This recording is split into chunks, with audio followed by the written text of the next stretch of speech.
Howdy, sir. All right, sir, I'll admit you.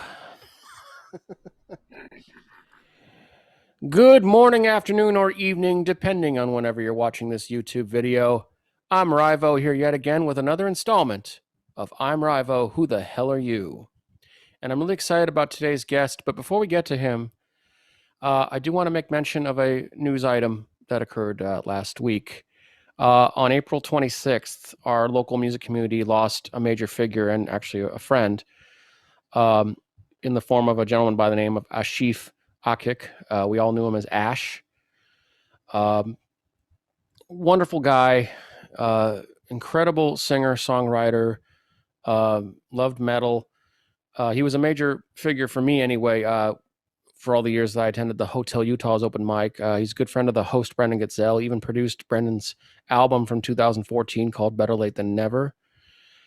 And just last night, we had another installment of the online equivalent of the Hotel Utah, which is called Zoom Taw.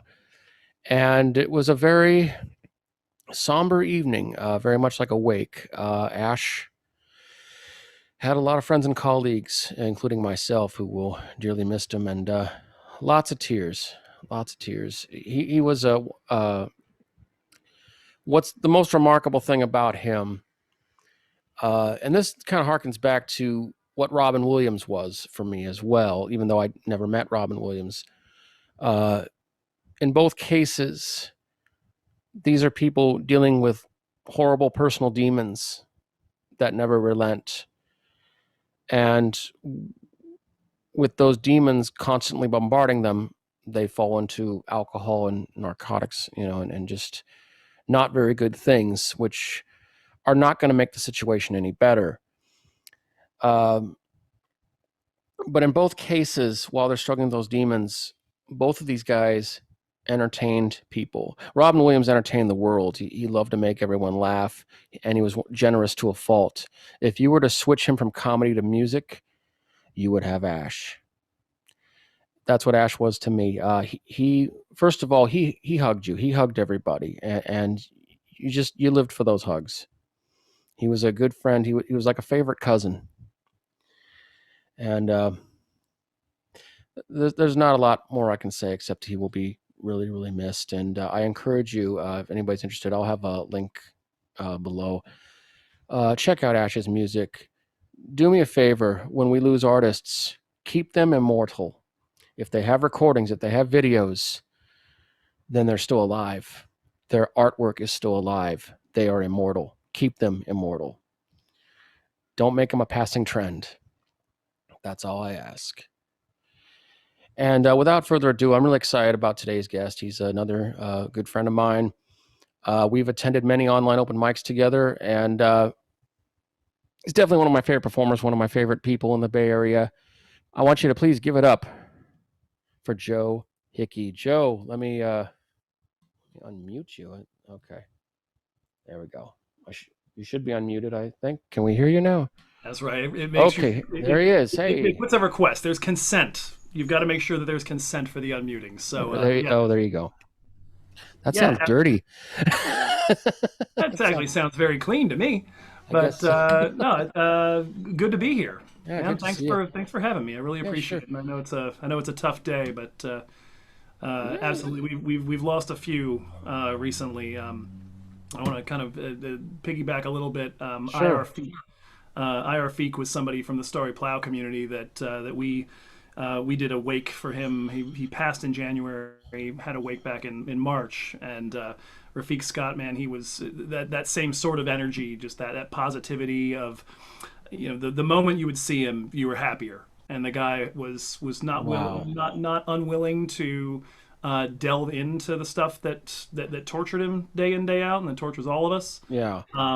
but always found a little humor in it, even if it was kind of gallows sort of humor. He was a really wonderful guy, and so I know what you're feeling. I did.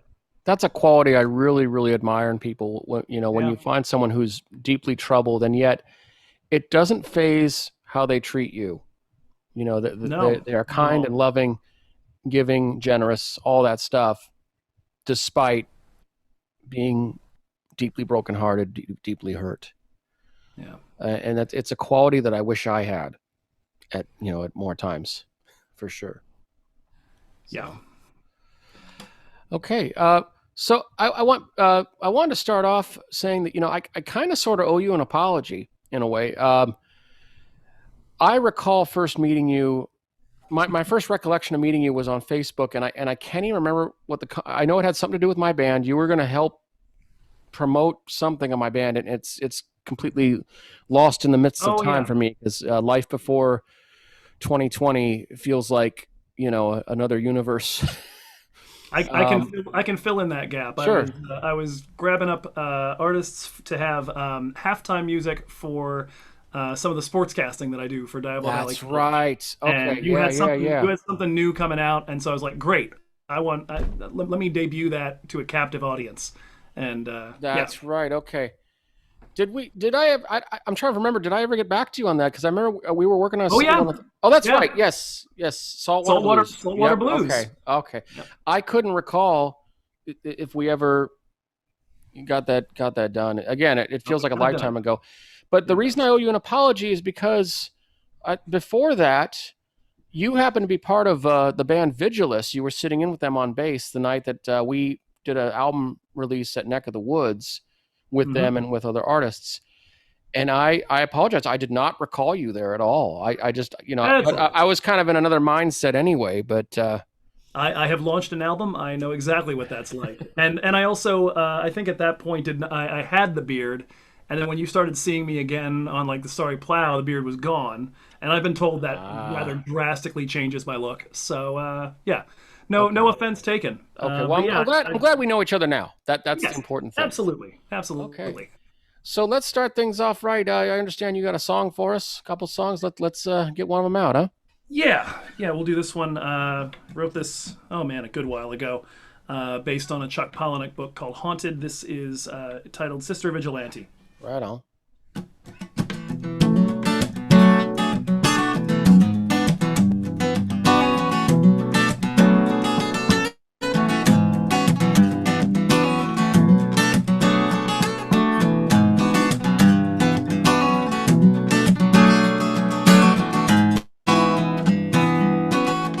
You need your enemies like you need your friends. You need world peace like a hole in your head. Salvation.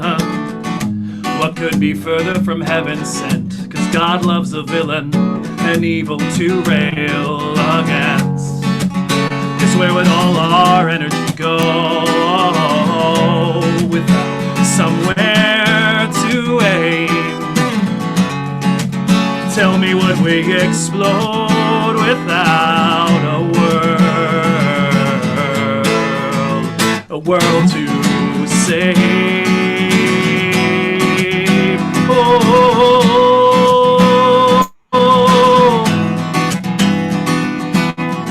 I need a drop of darkness to help discern the light, and every time I'm wrong, I get that much better at recognizing right. And I wanna freeze, 'cause melting felt so nice. I got balance and contrast locked within my sights.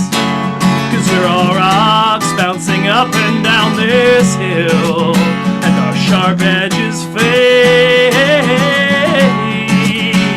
with every collision with the ground. We're closer to perfect and closer to safe.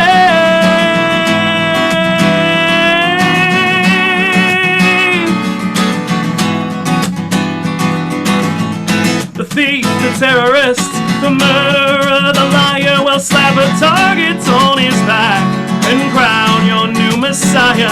No good without evil, no fire without ice. So is your sacrificial lamb to save you from your own device.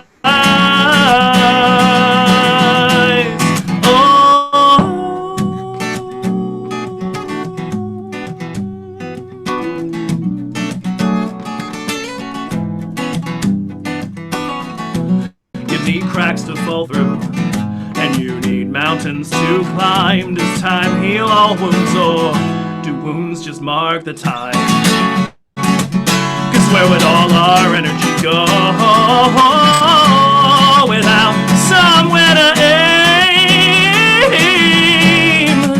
Tell me what we explode without a world to save.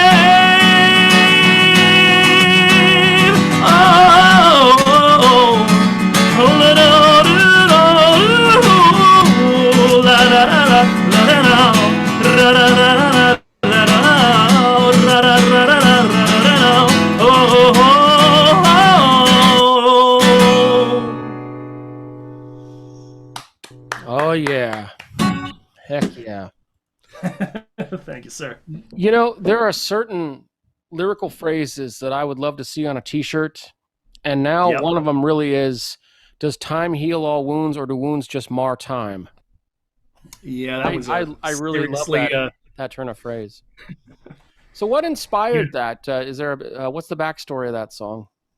So that song came about. I wrote it in 2005, and it was right as I was beginning to go to the Blake's on Telegraph open mic pretty regularly. And I know I joked at the time it felt like it was the song that I'd been trying for 3 or 4 solid years to write. Okay. Yeah. And it came very quickly, kind of spurred on by, I mentioned this book. Actually, I can pull it out right here. Nice. This one. This is Chuck Palahniuk's Haunted. Oh, nice. Okay. Basic idea of the book is that it's a screwed up writer's retreat where the writers initially think they're being held captive, and they're there against their will, and it doesn't really turn out to quite be that. But then they all decide now we've got to make this big for the eventual TV movie that's going to be done about this, and they all start just like sabotaging the house and trying to find ways to make it more dramatic. One of these writers that's at the retreat writes this story though about the idea of defining yourself by what you're against, and about the need for monsters to give us something to focus our energy on and keep us in line. And that character's name was Sister Vigilante. They all kind of had these titles and then descriptors as their names. There was like Lady Bag Lady and Sir Gutless and stuff like that. Nice. And with Sister Vigilante, so I named it after her. But it kind of started with that, and then it's got a little bit of Taoism sprinkled in there. If you listen to the second verse, that's where it sort of came from. That book sounds like something I need to add to my library for sure. I recommend it. I read a lot of Palahniuk when I was in my 20s, and it's maybe for the best that that's the only thing I actually wrote based on his stuff. Because otherwise it could get very nihilistic very fast. But good read. Well, I don't know. I think it's good to have a little bit of nihilism, just a little bit, like just a sprinkling. It really it depends on. One thing, I used to love the band Dream Theater. I still do. I still like their music, but there were so many songs about depression. It was kind of about the same stuff over and over in a lot of their songs. I don't mean to generalize. And also they were using a lot of stock riff phrases in different albums. Like, the album that stands out most to me would be 6 Degrees of Inner Turbulence. That is my all-time favorite Dream Theater album. And some of the stuff before it was really good too, but that's the songs in the key of life for me with Dream Theater. And I feel like several of their albums afterwards kind of copied that to some extent. But we're not here to talk about Dream Theater. I apologize for going on. It can be a difficult thing once you feel like you've figured out your formula. Because I definitely wrote a handful of songs pretty soon after that one that felt like it. That, subject matter, riffs, the kinds of things I was doing with the chords, and it's easy to start repeating yourself when you get positive reinforcement. And so I understand that totally. I kind of like it when certain artists kind of go into a fictional content or a fictional direction with it. Like I had an idea years ago.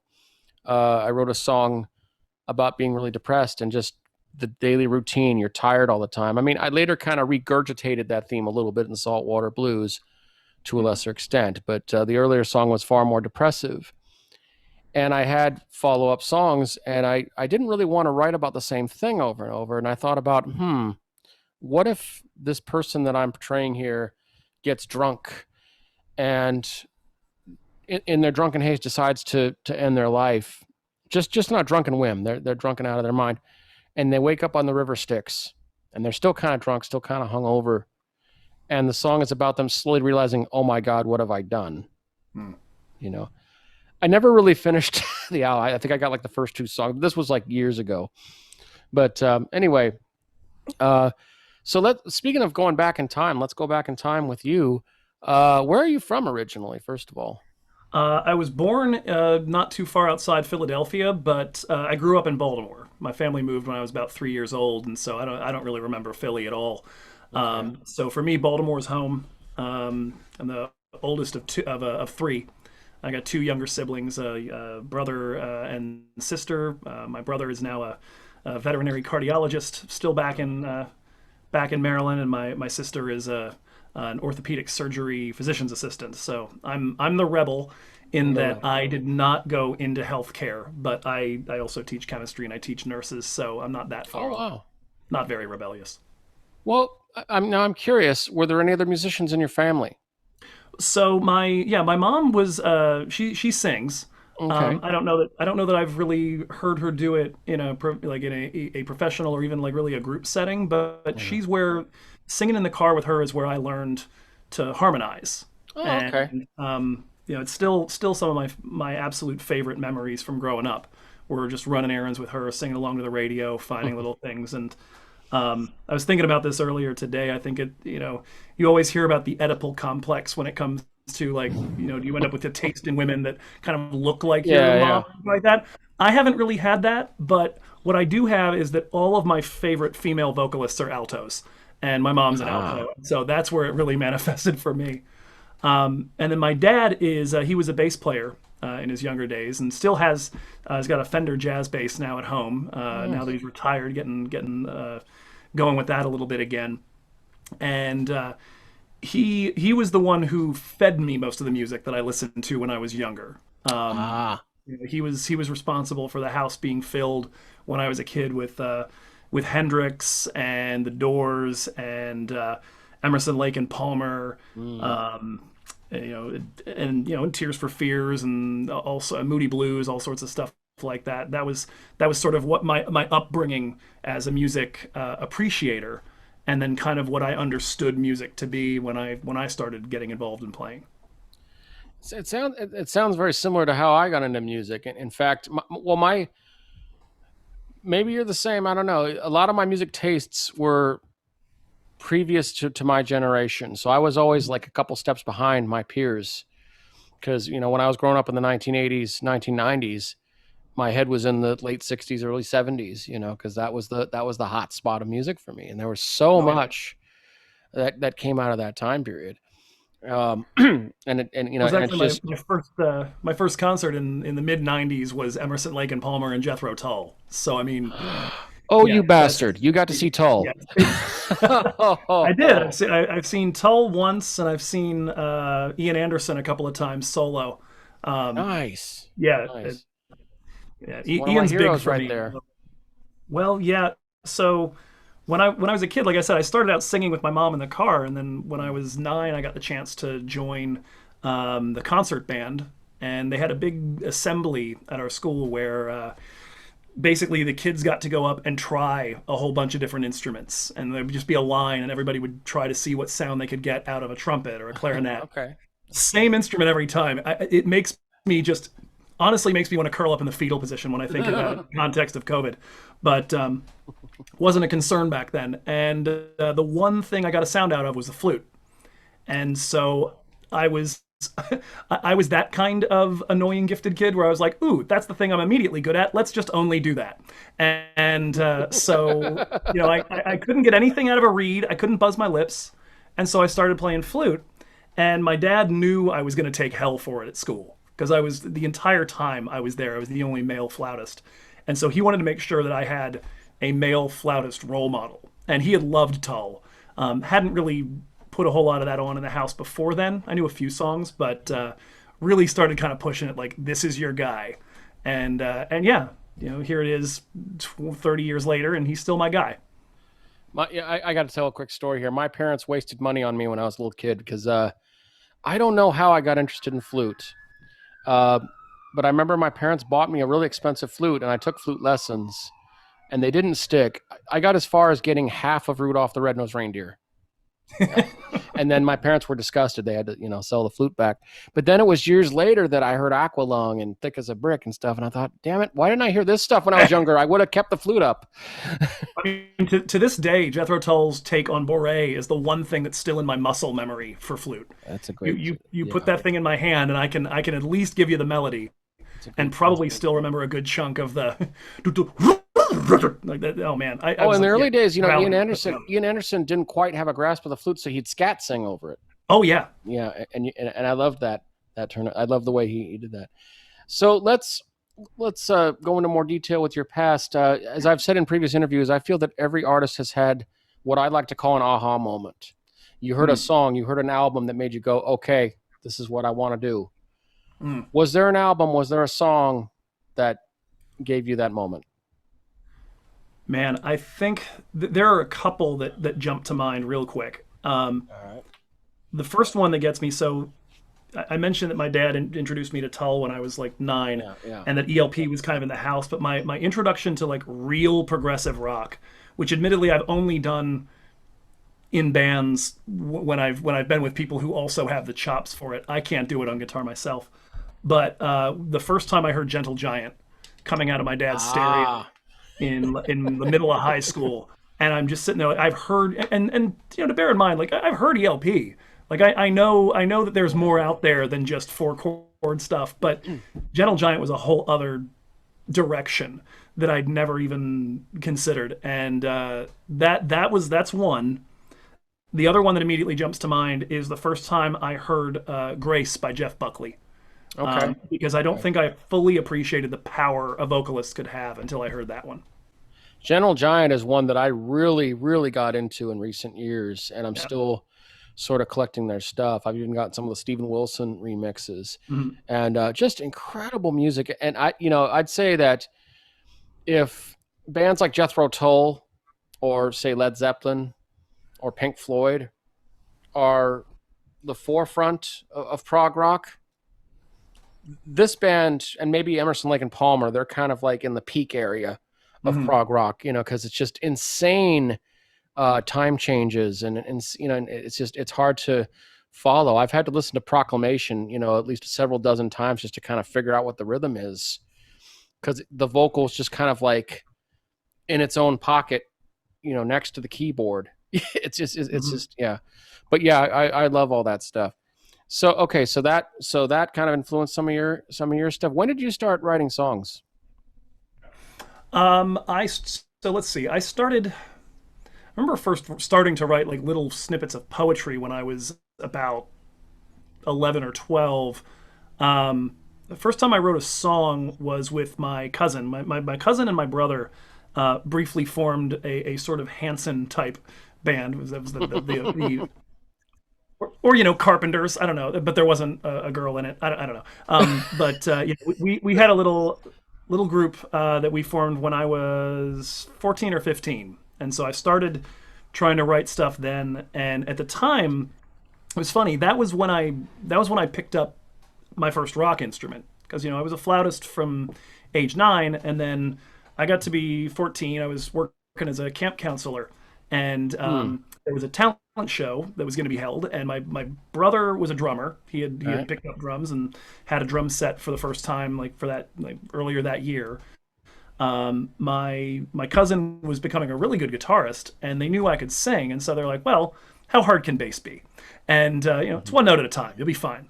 And so I picked up my dad's old, just heavy bass and his shock hazard practice amp, and we started jamming together, and that got me going with songwriting. And I did that for a few years, and then it was the desire to write songs that propelled me to finally start playing acoustic guitar. Okay. Because I kind of looked at that, I was like, okay, I really need a little more here. Like writing vocals to go with bass wasn't quite working for me. I know Sting Right. pulls it off, but Sting pulls off lots of stuff. So, but yeah, that's sort of when it began. Was over the course of high school, I got going doing it. How did you ever and I asked this of my friend Trisha last week. Did you ever have stage fright at all, or were you just kind of comfortable on stage from early on? Um, normally I'm pretty darn comfortable with it. I Mm, remember I learned a great thing from a friend in a drama production okay. about how to get through it when it does arrive. Because the first time I ever did anything on stage that wasn't just like me and my brother and my cousin, it was a production of Godspell, and I was John the Wow. Baptist. And for those that don't know, John the Baptist begins the musical by singing a cappella. Oh And wow. Yeah. and they decided on top of that that they were, just to kind of really amp up the drama and my heart rate, they would put me in a balcony with a spotlight on me for that. No pressure. Yeah. So basically, I get up there and my job is to blow a kazoo like it's a shofar, and so I'm there going "Ooh," through the kazoo, and then I get like the little piano, boom boom. There's your note, and launch in prepare ye, and I was freaking out Oh, I can the night imagine. of opening night because it was all of a sudden it was real, and I had a friend of mine come up and tell me, one of the other cast members, the way they were going to do it is they were all going to run in from the back of the auditorium after I and one of the other cast members on the other balcony did this line back and forth. They were all going to rush in, and so my friend Tia Scaglierini comes up and says right before curtain, the only thing you have to remember when you get up there, Joe, is that you have to wave to me when I come running up the aisle. If you don't wave to me, you and I are going to have problems. And I went, oh, okay, all right, I'll make sure. And I didn't understand what she was doing with me psychologically at that moment, but it hit me later that she was reminding me this is going to last like 15 seconds and it's over and there's more life after that. Ah. And that's kind of been the way that I deal with stressful moments ever since. Is anything that I can look forward to that might stress me out, I think about what comes after, and that usually takes care of it. I remember covering a friend's song once, and the first part of the song is a cappella, and then it goes into voice and guitar. And so I'm doing this live, and halfway in, like when I'm about to hit the guitar, I realize that I've been singing in the wrong key. Oh So, no. so I'm struggling trying to find the key. It is harder than it looks. It is. So I have a lot of respect for people who can sing a cappella. Yeah, And again, going back to Gentle Giant, they have a lot of a cappella songs that turn into duets and stuff. And again, the crazy rhythms. So props to oh yeah. them on that. Yeah. By that point, I was listening to them a ton. That was, my very first band that wasn't a family thing actually began out of that musical. And it Oh, was okay. me and the guy who was playing Judas.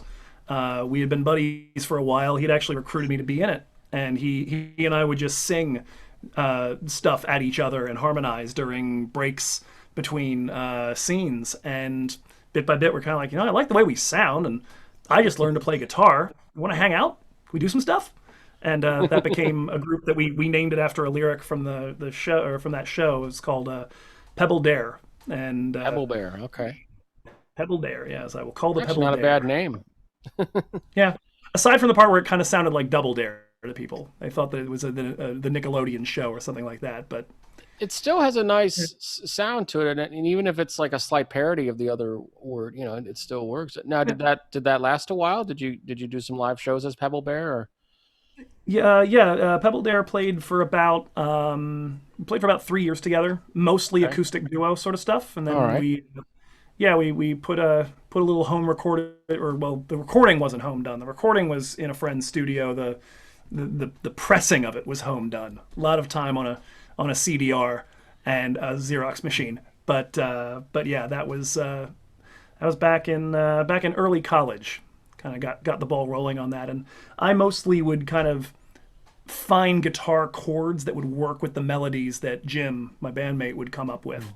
and so that kind of, again, like the knowledge of how to harmonize and how to build around a vocal was something that I got early on from singing with my mom in the car, and bit by bit became my superpower. So Nice, nice. So, talk a little bit about when you came to Berkeley and started becoming in general, a part of our music scene here in the Bay yeah. Area. Yeah, I moved out here. So after college, I applied to graduate school, Mhm. and I applied to a bunch of places.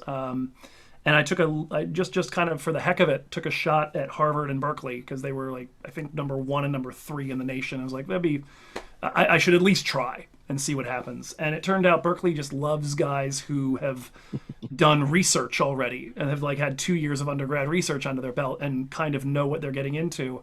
And so to my shock, they took me, and I got to come out here and yeah, I fell in love with the Bay Area basically instantly. One of that along with bits of job security are the reason why I'm still here. Um, but yeah, I moved out, and first year or so, just nose to the grindstone, no fun. I think I went to one open mic at the Starry Plow and actually had a horrible experience. I was a little bit of a prima donna, and didn't like having to wait until 12:45 to do my set, and then didn't like I've had a similar that. experience there the first couple Yeah, of times. Yeah. it was rough. Now, the second time I came, I actually went under a different name because I was worried that the host would remember me. Because I'm like, oh, man, No, I'm you his were brother. yeah, said you were a dick, dude. No, it actually helped out because I looked like this the first time I went, and then the second time I went, I was clean shaven and the shorter hair. So I was like, yeah, no one will know. It didn't My matter. cousin been causing problems here again. Totally, totally didn't matter. But yeah, once I got done with my oral qualifying exam, I started going out and playing open mics, and I started at the Plow, um, which obviously you're familiar with, Of course. and Joan Pez. I didn't realize that she was relatively new when I showed up. I assumed she was already like an installation there, but I was coming in like 2003, 2004, and that was pretty early in her tenure. So she and I apparently go back almost to the beginning Oh wow. of her being there. I only found that out when I played one of the open mics, the online ones. Um, and yeah, I did that. At some point, they decided to make our weekly group meeting Tuesday night, and so I couldn't make sign up in time anymore. So I started going to Blake's instead. And Blake's on Telegraph, for those that don't know, it's in the place that I think now is Pappy's, assuming Pappy's is still open. Hmm. But it used to be a slightly divey upstairs bar and an incredibly divey downstairs bar. Um, and we called it our music dungeon. It was very dark, but the sound was outstanding, and the people were incredible. And the thing that I will always remember from Blake's was just the community that built up around there. And for me, that's what open mics have been ever since. Even before that, when I would go to the occasional one in Maryland, it was about this group of folks supporting each other. Yeah. And Blake's on Telegraph, we called it the Songwriters Symposium, and that was this amazing experience of just a group of very impressive artists, who I learned there that I could be inspired by people that ran circles around me instead of being I want intimidated to get by them. into two of your influences that I know very well because we've Okay. attended open mics together and you've played quite a number of their songs. So let's start off with Tears for Fears because I've seen you rock the hell out of various Tears for Fears songs. Yeah. If you're not worried about monetizing this video later, I can do one of those later if you want instead of Sure, yeah. whatever of the originals I had planned. But yeah, Tears for Fears is that was it was the first thing that was close to contemporary. Come to think of it, that I was really listening to when I was younger. Um, because like I said, a lot of it was we kind of talked about like my dad's music that I was into. Eventually when grunge hit, I really connected with like Alice in Chains and Soundgarden and bands like that. But before that, yeah, it was Tears for Fears, and particularly my sister and I have always had this giant soft spot for them. And I think it boils down to, as I've started learning some of their songs, realizing, just for all of the synthesizer madness that's going on around it, Mm-hmm. there's always at the heart of it a really great song with some sort of amazing insight in it. And I keep discovering that every time I decide to cover one of them. I'm embarrassed to say I don't own nearly enough of their music. You'll if you look at the ones I cover, you'll notice that they're almost exclusively all off of like their greatest hits album. I tend to stick with the Sure. ones people know. It's the way you cover stuff, but Yeah. yeah, that's I have great memories They of have such singing a those with my they have sister. such a wonderful palette of I sound, do. just the Yeah. raw sound that they use. Like Hmm. one of my favorite songs of all time was "Sowing the Seeds of Love." I absolutely love the mix of that. "Head Over Heels," which I just heard you play again recently, having listened Hmm. to your live album. By the way, we'll plug this. Go on Bandcamp, look up Joe Hickey's live album from the Monkey House, 2018, I believe. It is. Yeah. Creek Monkey Tap House is the name of Okay, the name of the joint. there we go. There we Okay, go. we've already abbreviated it for the open mic, so I would understand. I remember the album said "Live on the Monkey," and I was going to Yeah, make a live from the monkey. live from Yeah. the monkey. Okay, and I was going to make a spanking the monkey joke, but I decided I'm above that. Um, but yeah, Tears for Fears is great. And then another artist I know that you really like, that I've heard you do again gorgeous covers of, is Fiona Apple. Yeah, it's kind of amazing that we haven't brought her up yet. I kind of did obliquely talking about how all my favorite female vocalists are altos, but Yeah. she is A1 for me. Yeah, Fiona is just the greatest songwriter I think I've ever encountered in my life. The depths she decides to plumb and the way she finds these just incredible snippets of lyrics to just rattle around in your head.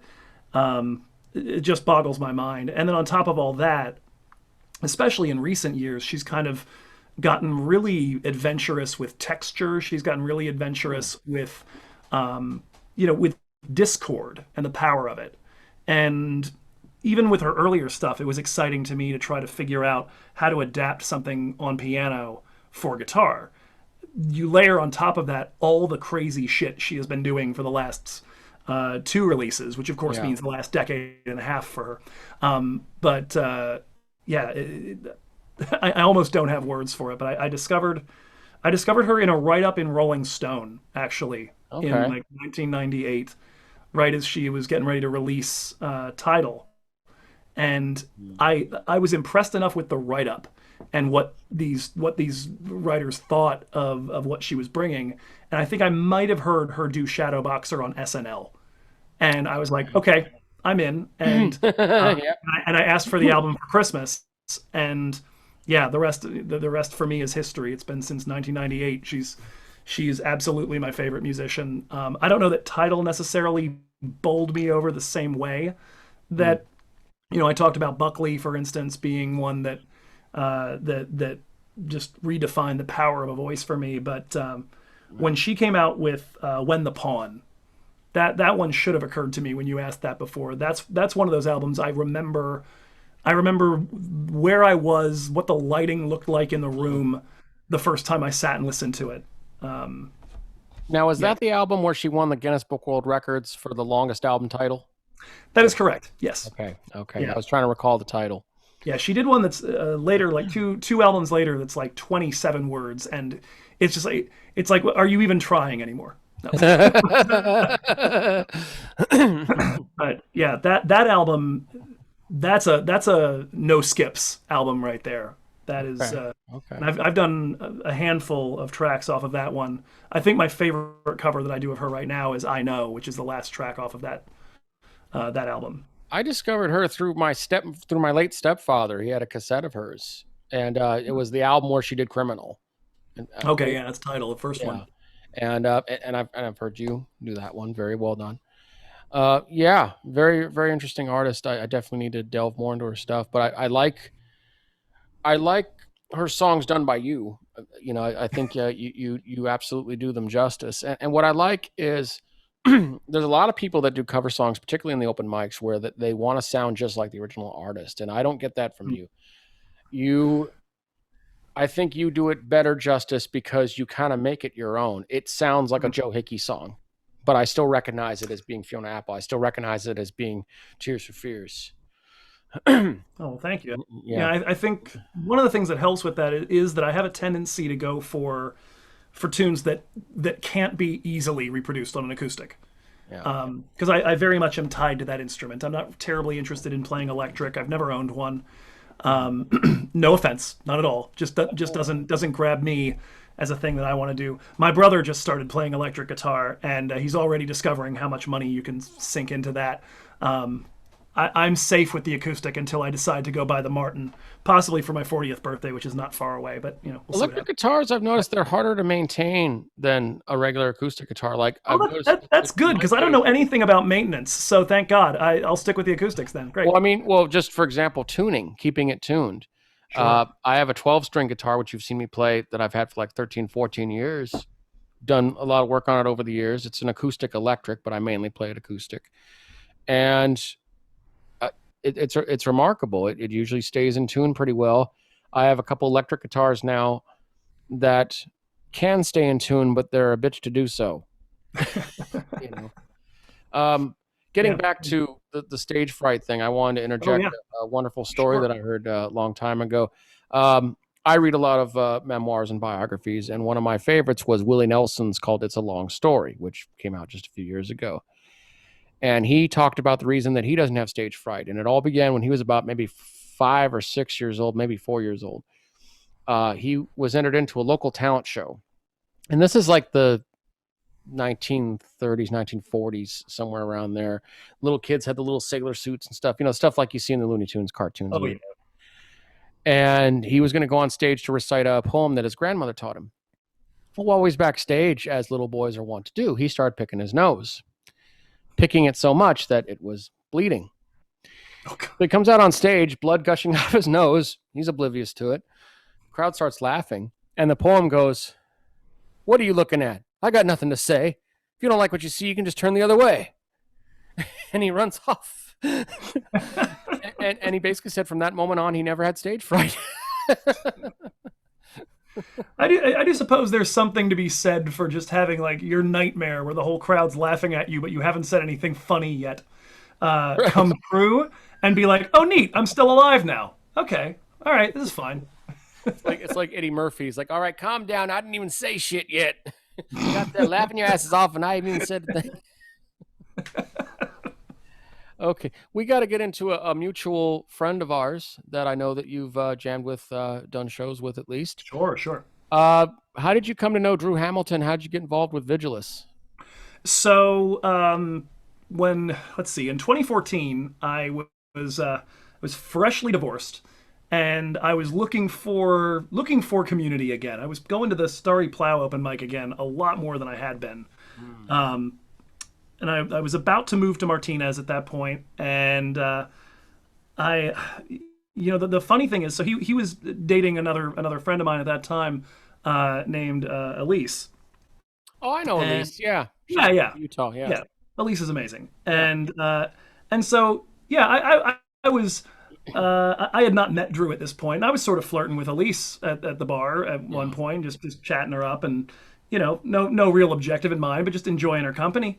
And she brushed me off a little bit because I think I tried to buy her a drink, and she's like, "Boyfriend's coming." I'm like, "Oh, okay, we're good, that's fine." And so Drew comes by, and that's when the night takes this complete unexpected turn because Drew and I get talking about Prague. That's basically what does it. Mm, He's talking about, yes, I'm talking yeah. about Gentle Giant, and before you know it, like, I think he played This New Devilry up on stage, which blew my mind because I'd never quite heard a song like that at an open mic before. An amazing Um, song. Yeah.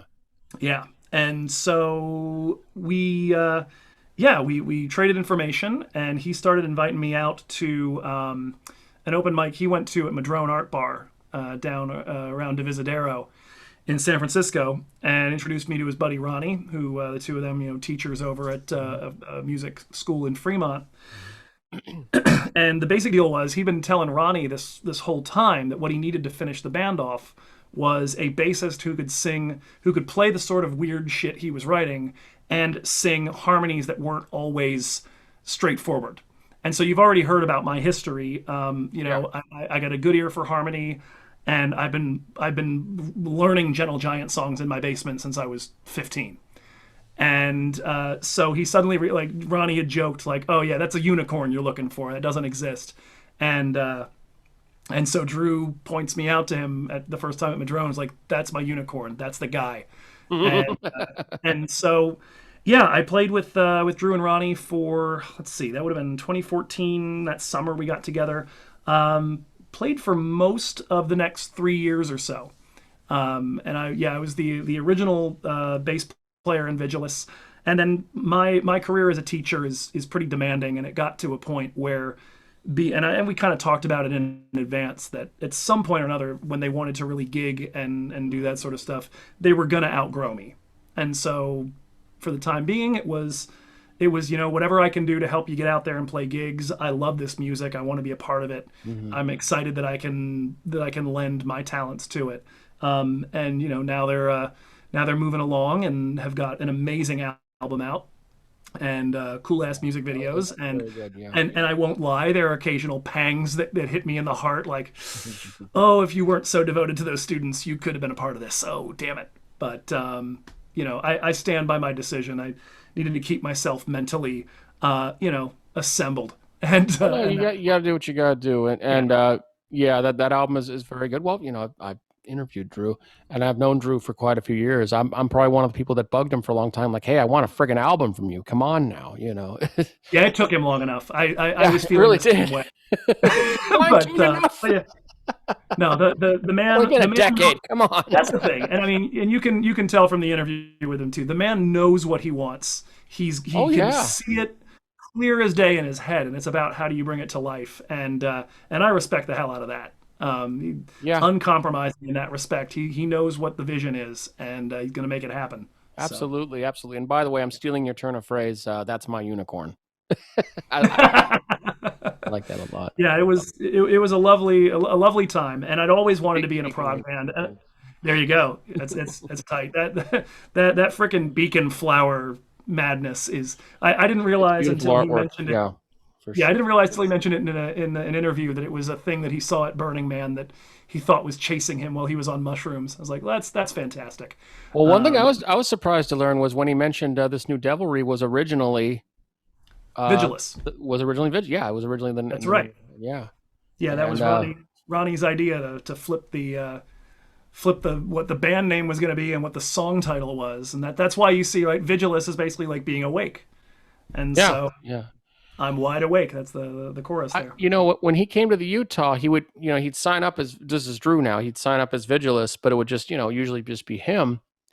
And I think I tried to talk him into just calling himself the Vigilus Vigilante, to just single him out. But yeah, he's a great guy. I've known him for quite a few years now. Definitely one of my closer comrades in the music scene.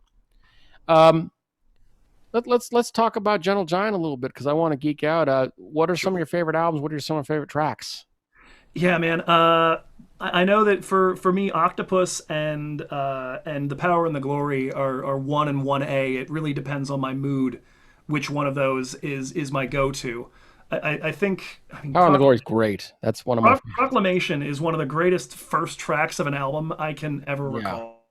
yeah, Like, just if you want to know exactly what you're in for with that band, if you listen to that and it doesn't do anything for you, if it doesn't make your junk wiggle just a little bit, then okay, it's not for you. But if it does, then you're gonna dive in.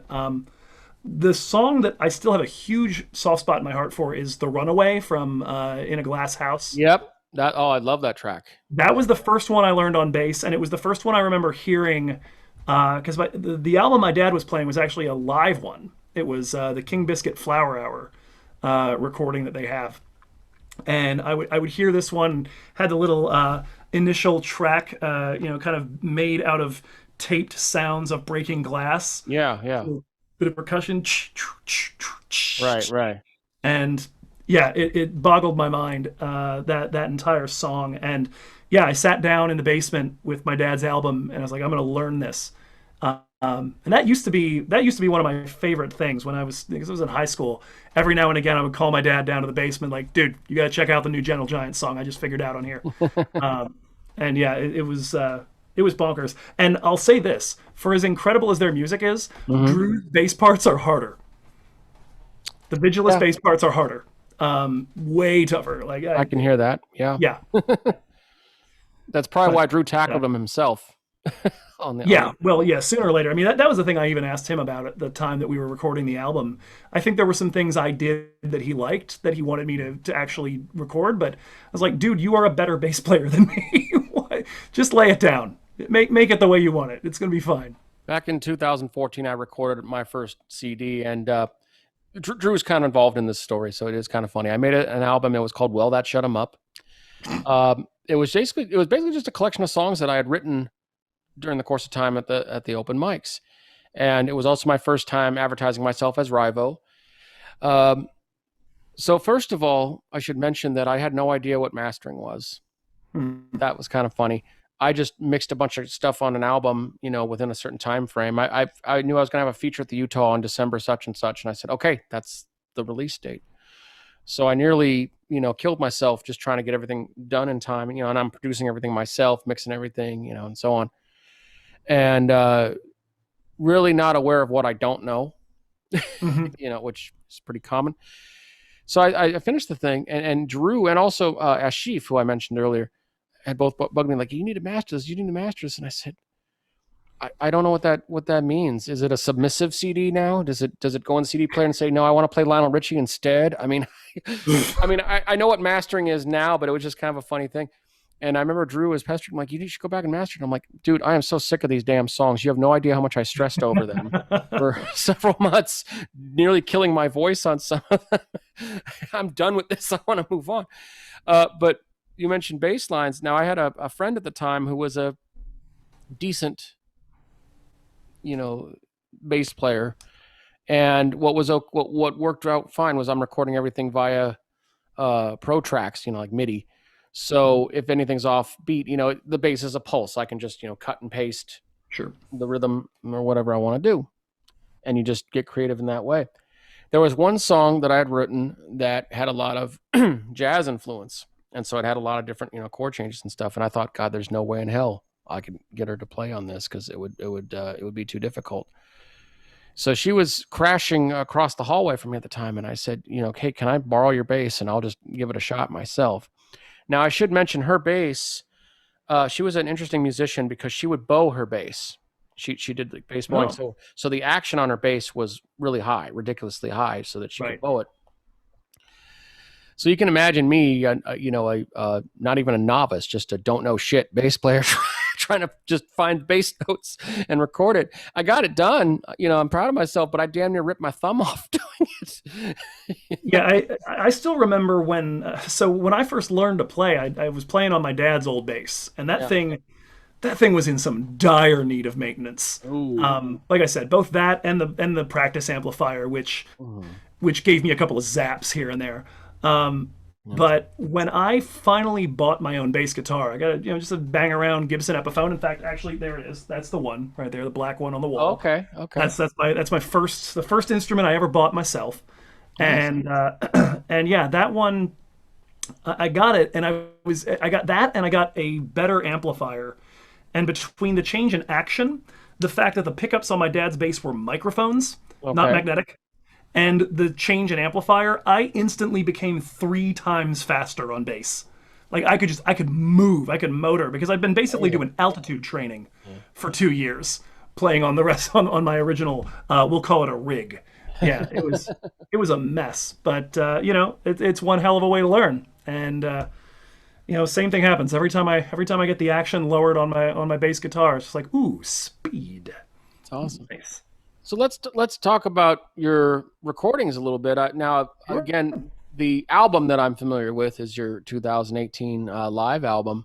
Mhm. Why don't you talk a little bit about that? What was that show like? And Well, it was a you got it a was good a little bit recording of out of it. I'll give you that. yeah, it was a little bit of a surprise. We've talked a little bit here and there about various communities. I'm gonna backfill a little bit Sure. that I've come into being a part of, and after Blake's and after the Starry Plow and the immediate aftermath of getting divorced in 2014, I moved to Martinez Hmm. and started going to an open mic at this place called the Creek Monkey Tap House up by the marina.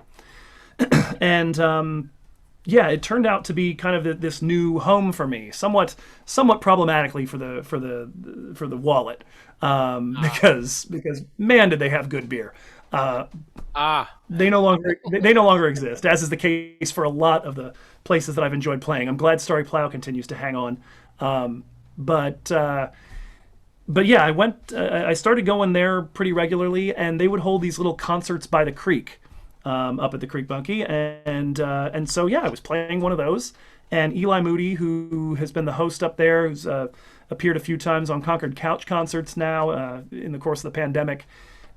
He did a little sound engineering and recorded what was coming out of the of his little iPad mixer, and happened to capture a really good show. And so I decided to put it out there, and he helped me edit the thing and get the tracks all separated, and did a little bit of EQ here and there. But there's not much to mix because it's all solo. It's basically my voice and the guitar. That's pretty much it. Yeah. Yeah, it turned out great. And yeah, the other thing on the Bandcamp is the studio album that has most of those, or I should say, most of which was done that night live. Okay, is that the all submicroscopic cracks? Yeah, all the submicroscopic cracks. Yeah, I put that out in early 2017. That one got rolling in late 2013 and took its sweet time getting done as well, life events and so forth. Yeah. But Right on. So one thing I ask different musicians is, how the hell did you survive 2020? I mean, I think positively right now about 2021, despite the fact that we're still wearing masks, we're still kind of recovering from COVID, but there's a light at the end of the tunnel. sure, There is a light at the end of the tunnel. We're seeing vaccines getting out. We're seeing stimulus checks getting out. Biden is hunkering down. He hasn't made one tweet. He hasn't played golf. They're doing their job. And he doesn't get caught up in the drama with Trump. He refers to Trump as just the other guy. He doesn't get caught up in any of that. Um, Whereas 2020, it just felt like the walls and ceiling were caving in because we had the pandemic, and then we had what happened to George Floyd and the Black Lives Matter thing. Then we had the wildfires, which the federal government didn't want to do anything about because, oh, those are Democrats. We don't want to help them. It was just stupid shit. But it was so heartbreaking to me to observe all that and to try and, you know as an artist, you want to write comment on this thing. And I just thought, God, it's the reason I only wrote two songs in my entirety of last year is just because I didn't want to think about any of this. I yeah, I, really I didn't want to think about this. But I want to ask, so what did you do to keep yourself sane in 2020? Because obviously you kept at the music. yeah, You're doing the open mics and stuff. Just talk a little bit about what your own process was. Just yeah. That be I mean, sane. that was a huge part of it for me. I know that as a musician, I looked at one of the weird bright sides of how online we all had to get as a result of this. So, it's hard to create community right now for sure. I'm learning that from doing my classes online.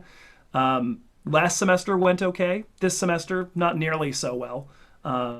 This semester, I had a student tell me, without realizing that I would take it as a reflection on myself, that my class had the least camaraderie among students of any of her online classes. And I was like, well, great. Why don't you just stab me right in the heart? But, That's kind of harsh. Yeah, yeah, I it don't think is. she meant it I don't think she thought it was a reflection on me. I think she was trying to piss on the other students. But I'm like, well, why can't I? Mm. Why can't I figure it out? But, it's hard to create it. It's actually in some ways easier to maintain it though, and that has been kind of the saving grace of it for me. One of the things that I've done is that I basically reunited the group that used to inhabit the Creek Monkey Tap House because it closed in October of 2019. We Okay. hadn't gotten together at all for half a year, and then I had the idea late March, early April of why don't we try and do this on Zoom or on Facebook chat or something like that. Let's get a bunch of us together and play for each other. We miss each other. We miss the hell out of it. And that's been amazing because it's brought in folks who wouldn't have had the opportunity to come if it was a brick and mortar reunion because they're in Southern California going to college now, or they're Right. there were a couple guys who were coming to our open mic night at 9 p.m. our time that were phoning in from Thailand and Laos. Lance Harrison and Craig Sanwong early on were doing that, and they were having coffee and playing an open mic with us, and it was bonkers. And that has been, I think, the biggest positive for me is being able Okay. to maintain that sort of community. And I did something similar in the fall with the sportscasting work I do for DVC because there weren't any games to call. We weren't doing anything like that, but we had this amazing soccer team 3 years ago that went all the way to the state championship game. Okay. And so I put together a video series basically taking the old game video we had and my radio calls, syncing them up, and then doing interviews with the players, like where are they now? Huh. And Okay. through some help with from the coaching staff, I was able to get in touch with 2 dozen of them, and this little reconnection was incredible. I found out from the coach she's using that my video series in recruiting now, Oh, and so nice. for me it continues to be that it's I'm looking for community. That's the thing that we lost Yeah. in large part as a result of all this, and that it's been tough to have, and that there's so much division. It's so hard to find enough common ground to do something like this. But at least maintaining what's been there has really been a big deal for me. You say we lost the connection, but to some degree, and this is something that's kind of maybe kept me sane, kept me wanting to be a part of our music community. Is that okay? Yeah, we only have Zoom right now, and we have various things going on Zoom, like Starry Plow, Zoom Taw. Up until recently, my friend Veronica and I were doing Monkey. the Lady V's Not Only Acoustic Show, um, and various things. But one thing I found through all that is one, I'm seeing a wider variety of people that I wouldn't have seen normally at the open mics because we're Sure.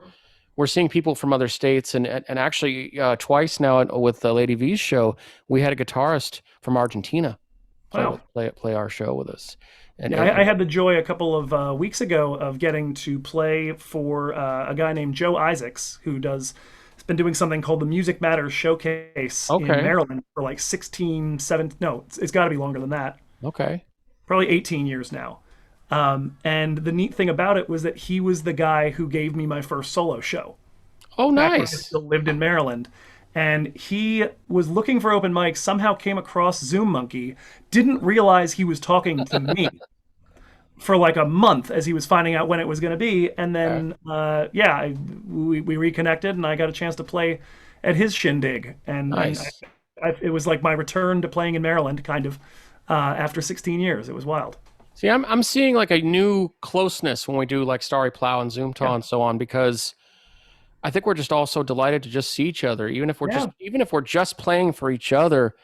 We don't care. We're just really enjoying seeing each other because we've been so cooped up and isolated, not being able to, hug our friends and, just be around them, do the live shows. I mean, you can pimp out Zoom all you want and all the different online things, but it will never ever compare to being in the room No. listening to you. You know, I miss the days of like say Bazaar Cafe. You don't have to Mhm. mess with all the Zoom crap or the microphones. You go up on the stage and you fucking play a song. Damn right. That's it. you know, I miss all that. Let's go back a little bit because you mentioned a few things I want to talk about. Um, we're gonna diverge out of the music, sort of. I want to talk about your teaching. How did you get into that, and Okay. how's that been going for you? Yeah. Teaching is something I figured out I wanted to do in, let's see, roughly 2000. I was taking this seminar at the University of Maryland where I did my undergrad work. Mm-hmm. That was called "The Queen of Sciences Gets Her Hands Dirty: Math in the Real World." And so we learned.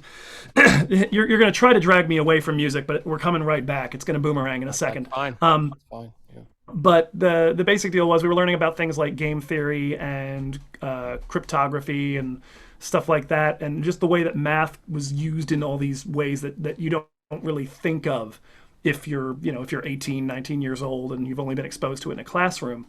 And so the final project was to write a short paper and teach a short lesson basically on the math within something that you were passionate about. Okay. And so I looked at the math in music, and I looked at the idea of, where does the scale come from? the whole idea of the perfect fifth, and why that drives the fact that like certain cultures use a 5-note scale, Yeah. others use a 12-note chromatic scale. The next good one is 43, and after that, it's so many that it might as well be a continuum. It's stuff like that. Looking at a capo as an instrument of modular addition, looking at a tuba as a binary calculator. I had a lot of fun with this. And it was the first time I got to get in front of a classroom and try to communicate something that I was passionate about to a group. And Yeah. just coming up with the lesson plan and all that was amazing. And I realized really quick that I had a teaching bug, that I enjoyed that. I didn't get to do much more of it until I got to UC Berkeley and was TAing as a graduate student. And when I did that, my advisor was impressed enough with what I was doing that he said, this, whether you do research or not is the open question. This should absolutely be part of your life. And I took it to heart, and I've realized most of the things I do in life are basically that. I've learned something that I'm excited about. I want to communicate it to as many people as possible. That's teaching for me. That's playing songs. That's whether I'm playing somebody else's music because I want you to hear it, or I'm playing something of my own because I think I've come up with something important and I want to share it. It's what the sportscasting is. I love this team. You should too. Let me tell you why. All of it comes down to that for me. And so when I finished up my degree at Berkeley, I jumped into a community college classroom, and I was like, oh man, these are my people. This is where I want to be. Because it's just folks that are entirely about how do I get better at what I'm doing in the classroom. Okay. So what exactly are you teaching?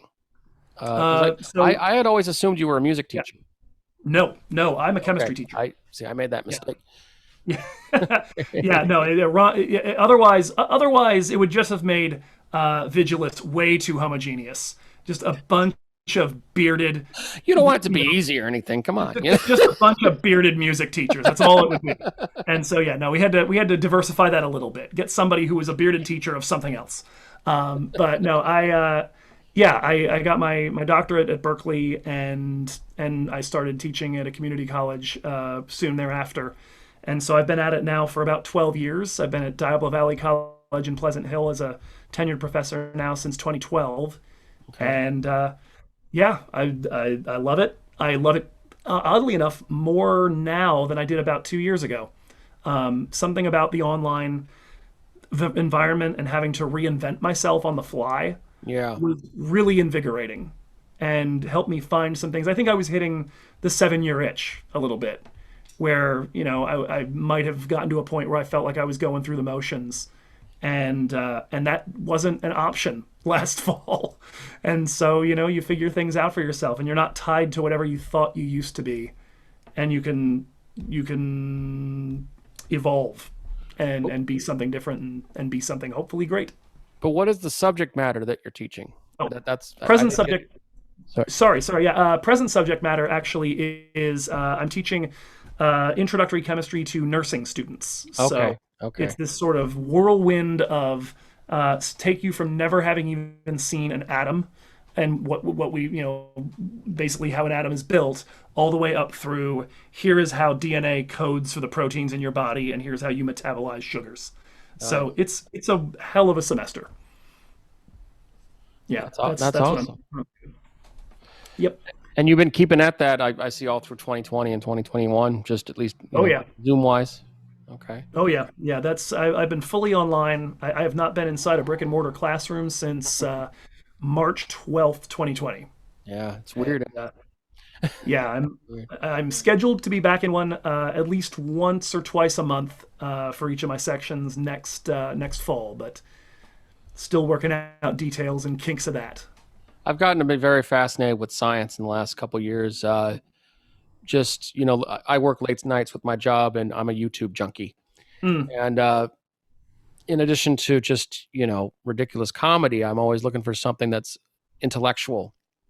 And I've always loved nature, so I started. I actually started really getting into paleontology, like just particularly the study of evolution. I'm so fascinated by that. I'm also fascinated by the constant argument between religious apologists creationists versus evolution, and them insisting that evolution is a religion. No, it's not. It's a scientific study of life. And then they say, like, well, it doesn't say anything about the afterlife. Like, of course it doesn't. It has nothing to do with the afterlife. And science does its damnedest to stay within evidence, Yeah, what no, the evidence I can love science. I love. support. Yeah. I watch Star Talk with Neil deGrasse Tyson. I've watched. I've collected Cosmos. I just been watching the original series with Carl Sagan and reading the books and stuff. A lot of the science kind of goes over my head because I was not a very good student in school, but I understand it enough to just be able to follow it and just be in awe of it. And just be in awe of like all the different studies throughout the centuries of how we figured out that how we first figured out that the earth is round and that it's not the center of the universe. It's one tiny little grain of sand, even smaller than that in the whole universe. But but chemistry definitely hits into that, especially with the idea of life on this planet and evolution. One of the songs I may be playing for you, and we're Sure. segueing very nicely into it as it works out, was inspired by some stuff I was teaching my students as I was Oh, getting divorced in 2014, and so that may be the direction we need to go. let's Yeah, talk for sure. about gigs and just real quickly, just for fun, tell me about one of your best gigs and tell me about one of your worst gigs. And you can do it in either order. Hmm. If you want to go bad to good or good to bad, it doesn't matter. Oh man, best first. I'm pretty sure I know what the best one is. Okay. I'm gonna take a moment, and you can edit this part out. I'm gonna call up my spreadsheet of shows to see if I can, because I gotta think about the worst one. I Okay. need something to jog my memory a little bit here. Man.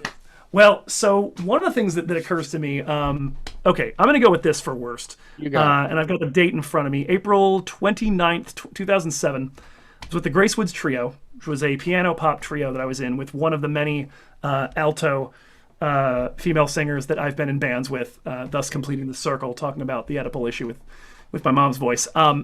We played Pier 39 in San Francisco. And the thing that I remember about it wasn't awful for the most part, but there were these groups of tourists that were coming by and they started out posing behind us as we were playing our set. It began that way. Jeez. And by the time it was done, like at some point they grabbed one of Whitney Jacobson, the drum player, grabbed one of his drumsticks and Yeah. like held it near one of the cymbals and got them to take a picture. And I was a multi-instrumentalist in that band. I played bass and I also played guitar on certain songs. And so I turn at one point mid song and the guy has my guitar in his hands and he's getting ready to like hold it up over his head. And I may have damn near tackled him. I was not happy about it. I still had my bass on. Yeah. I stopped playing entirely. I was like, no, save the instrument, save my baby. And yeah, that's way up there. Okay. Just for like the crush of people coming inward, like you're used to being on a stage or something, like there's a little distance. That crush combined with the lack of any respect for the expensive stuff on the stands was Jeez. infuriating. So I'll go with that for worst. Okay. Okay.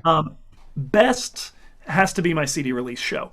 I did that. So when I released all the submicroscopic cracks in January of 2017, Joan Pez vouched for me, despite the fact that I had literally never played a band that I fronted in California. Hmm.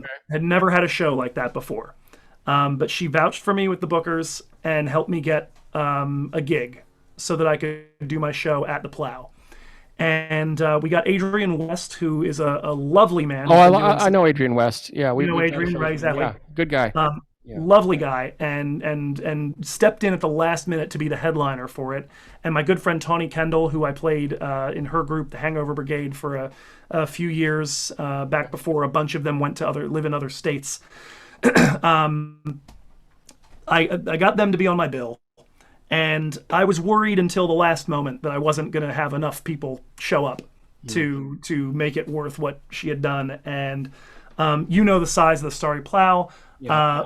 We had about 95 folks in there, and filled to the gills. I got to feel like a rock star a couple times on there in the middle of my set. I remember playing one of my songs, "Waxing Waning," and there's a point where I just kind of launch into the last chorus. Doesn't have words. It's just howling. Yeah. It's vocal stuff, and I remember I closed my eyes and the lights coming in, like everything turned purple for me for a second, and I just sat there and soaked it in. And it was just such a feeling of love and accomplishment. And I got the best compliment I could when it was over, which was people going, "So when's the next gig?" Even though I had repeatedly said, "We're never doing this again." These are all friends of mine that are in other groups. Ronnie from Vigilus was my drummer that night because Whitney, who had laid down drums on the album, was living in London at the time. Matt Cascardi, who is now Vigilus's bassist, I believe, Okay. it was my bassist that night. Jacob Wolkenhauer, who is one of my partners in crime, he and I co-hosted the Blake's Open Mic for several years towards the end. He was my special sauce, my lead guitar player, my producer, and everything. It was a stunning, wonderful night, and I will never forget it. Well, And uh, that's and I wonderful. got told afterwards too that half the show was people watching my wife, at that time my girlfriend, watch me, because she was just she could tell how happy I was, and she was bursting at the seams, and That's it was that's brilliant. that's really wonderful. CD release shows can be just like crowning jewel moments, and for me it for sure was. And and I felt like I had taken care of not making Joan look like an idiot, and we made enough from the door that I was able to pay out the other bands handsomely, and I gave another $100 to all of the folks that shared the stage with me, and I think I went home with $20 from the door. I was That's in a really amazing. happy I was in a really happy giving mood, and I was like, "That's my 20. I'm gonna frame that, and everybody else gets paid." And I had a great night. I got everything I needed. I don't need That's money for that. wonderful. So I just want to tell a quick little side story, and then I want to hear another song from you. Uh, Alrighty. your worst show reminded me of one of my worst shows, but it's kind of a funny memory. Back in the early 2000s, when I was living in San Jose, I played keyboards with a funk band, and it was an awkward experience. This was the first band I was ever in that actually had gigs, had gigs locally and in San Francisco and so forth. And we played at a place in downtown San Jose called the Agenda Lounge, which is no longer there. I think Agenda Lounge and Cactus Club are long gone. We've played both those places, but Agenda Lounge, we've had good times and bad times there. I just remember that was the only place that actually paid us. We actually got money from them. Um, so I'm That's a way to earn love. so I'm playing keyboards. This one night, our lead singer's girlfriend got drunk off her bottom, and was while we're playing, she's yelling something at us, which I can't understand. And then the next thing I know is she's flipping us the bird, and then I just turn away from her. I'm trying to focus on the song because I wasn't a very confident keyboard player. I just wanted to be competent enough so that I don't make everybody sound like crap. And there were two incidents that happened. So first of all, I was oblivious to this, but apparently at one point when I was looking away, she got up on one of the tables and started fingering herself in front of the band. Oh And God. again, I had no idea this was happening, because I just, I wasn't, I'm focused on doing my thing. And then that same night, we had a drummer who was like a big, hunky, muscular guy. He was the only guy in the band that was married. Um, and I'm in the middle of doing my friggin' solo. I'm in the middle of playing, and these two Chinese girls come up to me and start asking me about our drummer while I'm playing. I'm busy. It's like I'm a little busy, And so finally, I looked at them. I said, "Well, he's married," and they were like sad looking, and I don't know. I got like a little pleasure out of that. Like, yeah, that's what you get for fucking interrupting me. Yeah, you know, I think you do expect people to be a little bit more respectful of music, and the arts, or just, a little reverent. And sometimes it's just really astonishing when no, they're not at all. You really I, got I to think I think there's also just a the right healthy, audience. You got to have the yeah, right night, but you got to catch the right audience too. for sure, You for know. sure. I think there's also like for my story, I think there's a healthy number of people that just have no idea what musical instruments cost. So Yeah. Yeah, I may have turned and like I said, tried to tackle the dude, and may have begun by addressing him the way I would a bad puppy. Like, no, no, Down.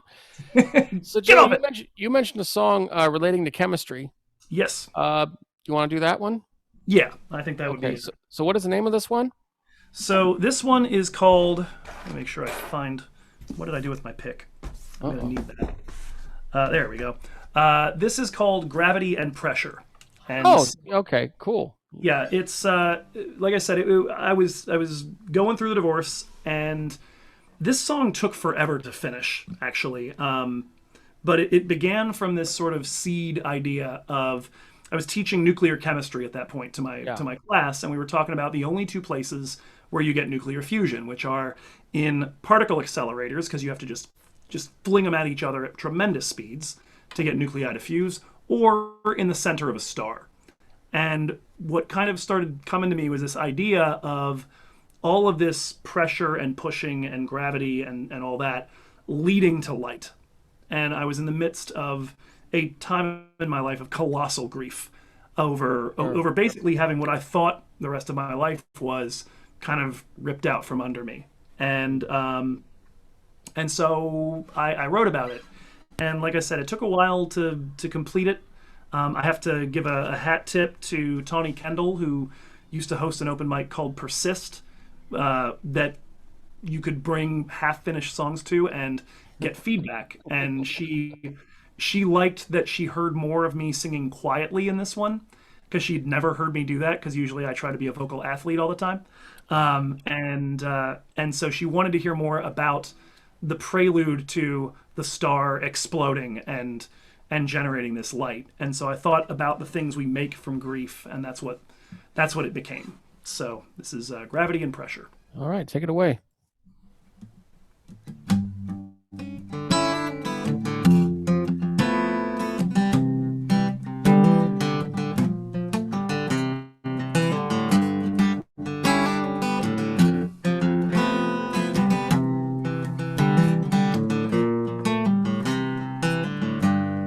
My heart's in my throat, my stomach in my shoes.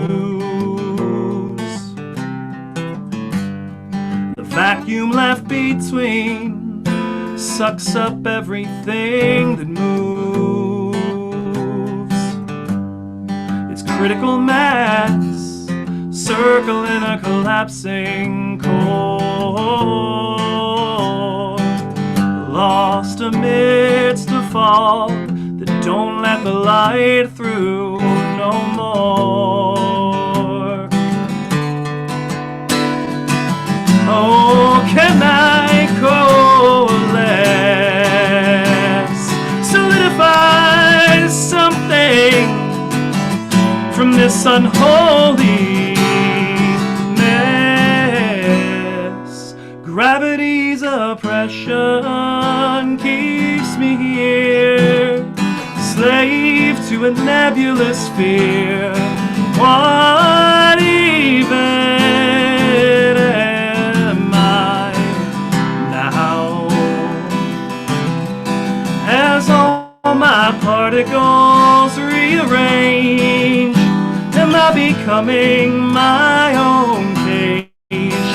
Renounce my surroundings and hunker down.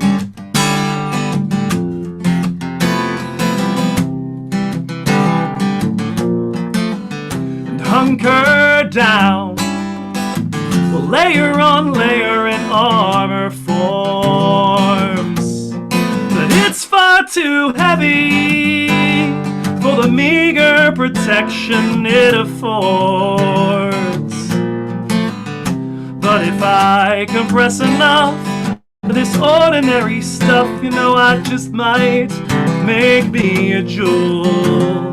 I could forego this focus on safety and start thinking in terms of fuel. Well, I'm clearing out my path of all this debris, now a part of me, and soon a victim of The math, gravity, and pressure had their say. My center's giving way. I suggest you shield your eyes as all my particles conspire. Ignite a nuclear fire, and my new light is gonna come from inside.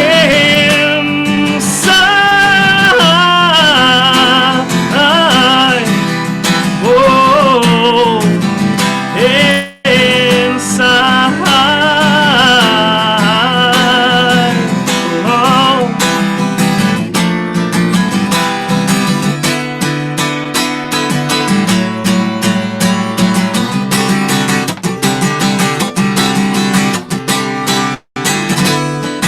Shadow, shield, shelter, or shine. Nobody ever told me the choice was mine, and I have coalesced, solidified something from this unholy mass. Gravity and pressure had their say. My center is giving way. No,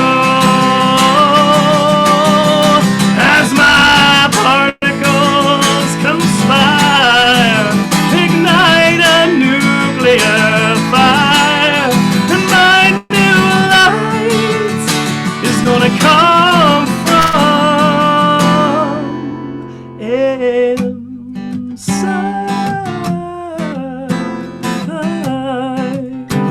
Oh, inside.